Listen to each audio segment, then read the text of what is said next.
사모님, 예수님이 누구세요?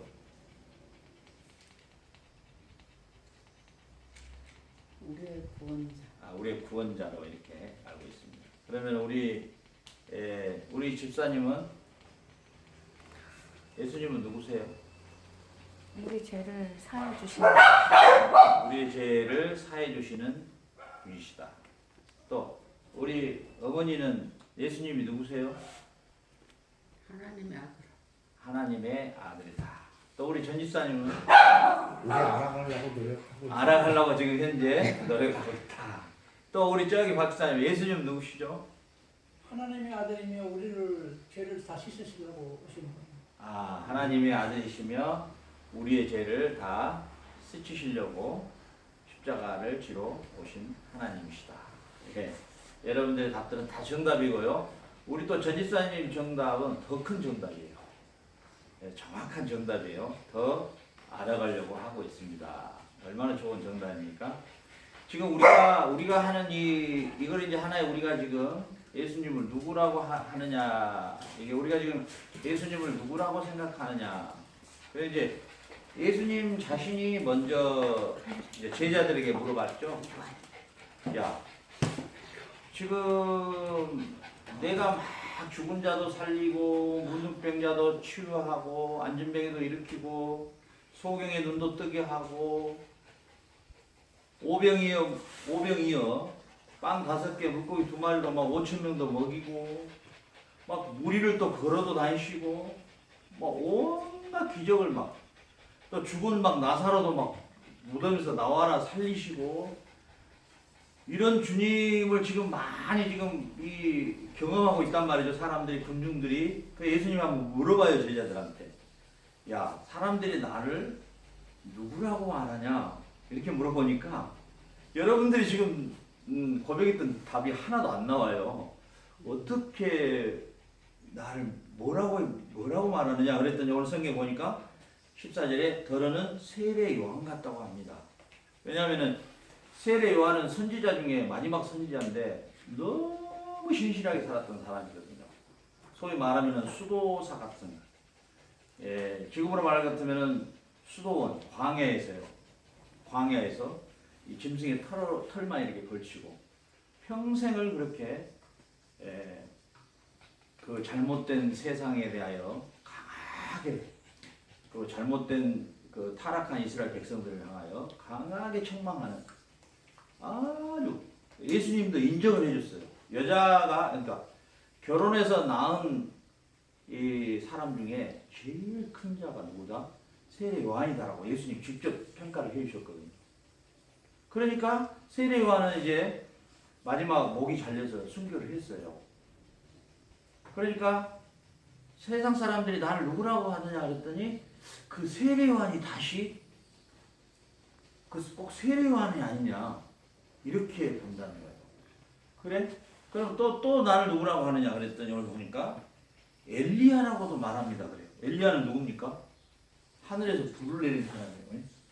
그리고 바알 숭배자들 850명과 850대 1로 이 전투를 했던 사람이죠. 아주 영적인 거장이죠.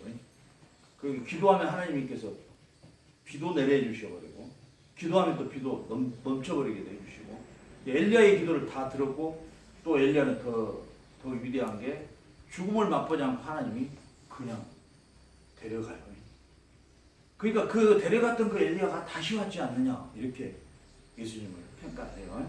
그러니까 또 하나는 누구라고 또 말하느냐 그랬더니 에레미야 같은 사람이라고 말하는데요. 에레미야는 누구예요? 이스라엘 백성들이 제일 타락할 때 그 이스라엘 백성들을 향하여 너희들 이렇게 가면 하나님의 큰 심판을 받을 것이다. 너희들 빨리 회개하고 돌아와라. 그리고 특별히 에레미야가 눈물이 많았던 선지자예요. 어떤 눈물? 자기 백성들이 타락하면, 자기 이스라엘 백성이 타락하면 가장 눈물을 많이 흘리면서 하나님 앞에 정말 이 백성들이 돌아오기를 간절히 기다렸던 그 선지자예요. 예수님도 그 에레미야 같은 그런 모습을 예수님도 덜어놓으시고 그랬거든요. 그러니까 에레미야 선지자와 같습니다. 이렇게 이야기를 하는 거죠. 그러니까 예수님께서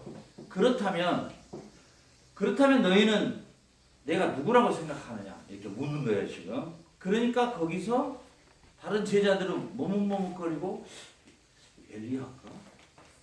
아니면 에레미야 선지자일까? 아니면은 세리완일까? 이러고 생각할 때 베드로가 갑자기 이 고백을 딱 하는 거예요. 방금 여러분들이 고백했던 그 고백을 하는 거예요. 어떻게 해요? 주는 그리스도시요 살아계신 하나님의 아들입니다. 이렇게 16절에 시몬 베드로가 대답하여 가르쳐 주는 그리스도시요 이 그리스도라는 말은 이걸 번역하면 메시아입니다. 메시아 히브리어로는 메시아인데 이게 번역되면 그리스도요. 이게 바로 뭐냐면은 구원자라는 뜻이에요.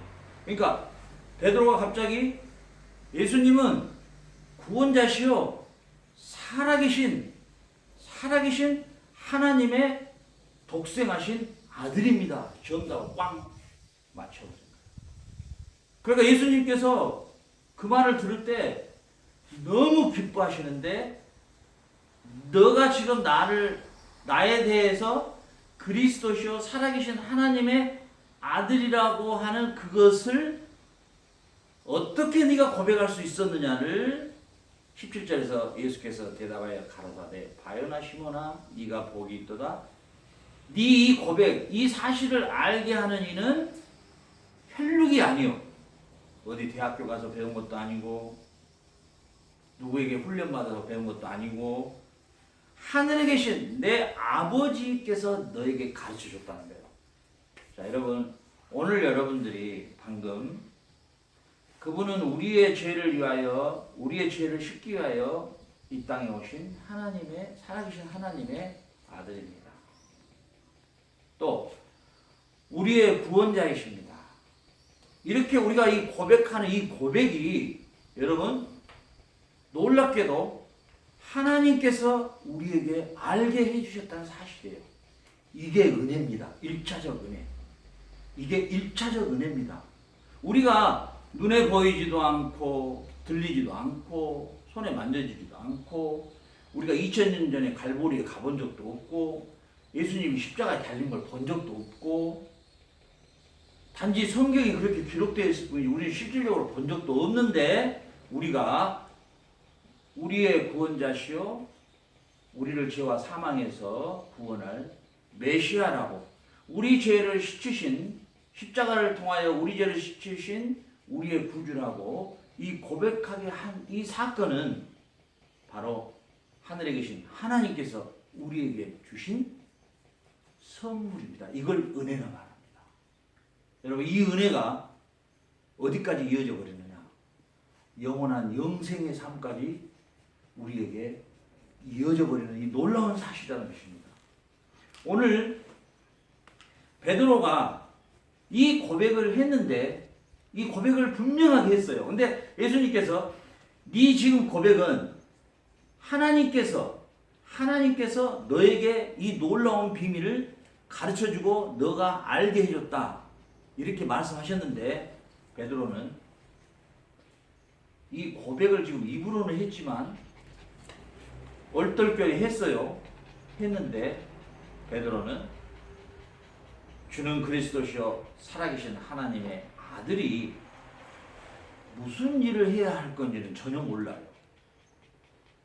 그러니까 그냥 하나님께서 깨닫게 해주셔서 주는 그리스도시요 살아계신 하나님의 아들입니다라고까지는 고백을 했는데 그 다음에 이분이 과연 뭘 할 것인가에 전혀 모르고 있는 거예요. 왜 이 땅에 오셨는가 또 왜 오셨는가에 대한 목적이 어디에 있는가도 전혀 모르고 있는 상태예요.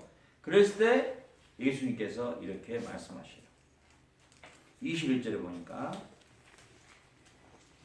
16장 21절 마태복음 16장 21절 이때로부터 예수 그리스도께서 자기가 자 지금 베드로의 고백 바로 밑에 연결되어 있는 구절입니다. 예수께서 자기가 예루살렘에 올라가 제사장들과 대제사장들과 장로들과 서기관들에게 많은 고난을 받고 죽임을 당하고 제3일에 살아나야 할 것을 제자들에게 비로소 가르쳤다. 그래요. 자, 예수님께서 이제 예수님이 이 땅에 오신 목적이 뭐냐? 그분은 살아계신 하나님의 아들이요. 그분은 그리스도셔요. 우리를 구원하러 이 땅에 오셨어요. 그분이 이 땅에 구원하러 오셨는데 오심의 목적이 어디가 있느냐? 우리를 어떻게 구원할 것이냐? 우리를 어떻게 구원할 것이냐?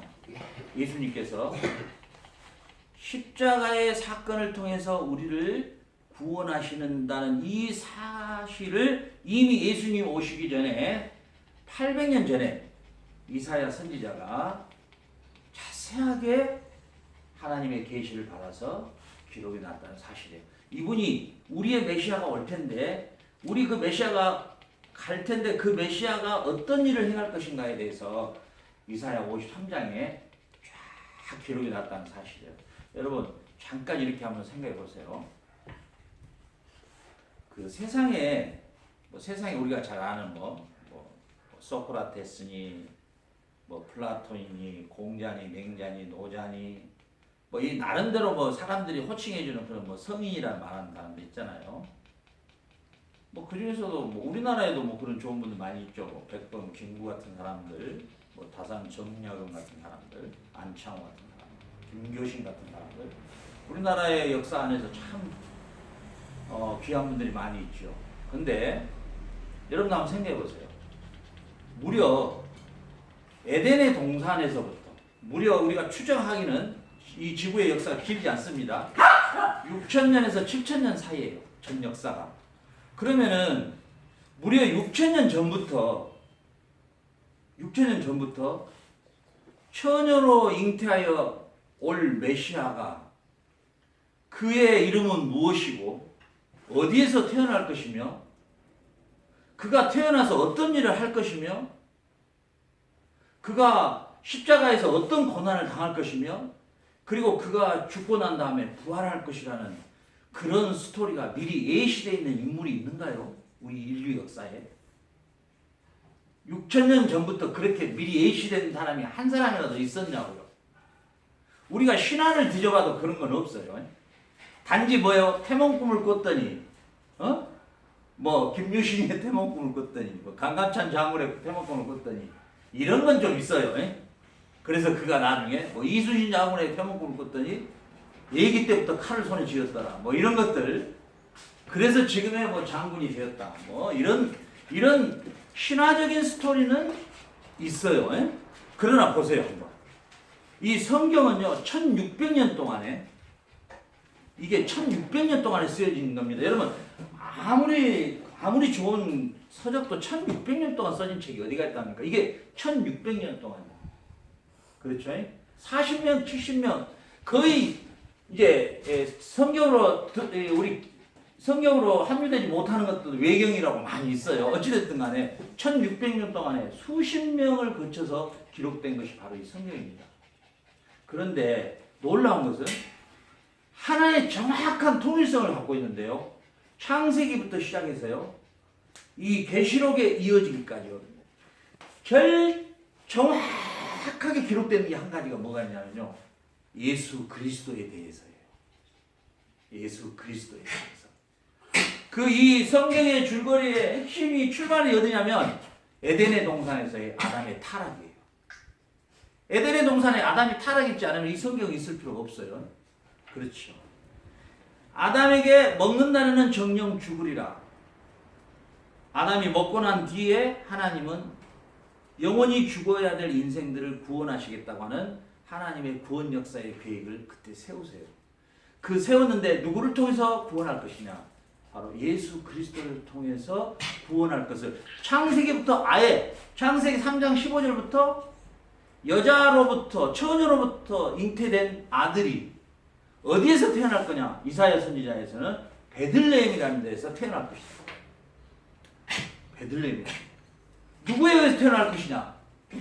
이사야 6장 7장에서는 처녀를 통해서 잉태될 것이다. 그러면 그 800년 전에 이사야 선지자가 기록한 거예요. 오늘 우리가 봐야 될 부분이. 그러면 그분은 어디서부터 그분이 무슨 일을 할 것이냐? 지명도 정확하게 찍어져 있어요. 갈릴리 해변이라는 곳에서부터 그분이 안진병자를 일으키고 소경에 눈을 뜨게 하고 그분이 주로 어떤 치료를 할 것이냐? 문둥병자를 치료하는 역사. 문둥병자는 도저히 치료할 수가 없거든요. 죽은 자를 살려낼 거.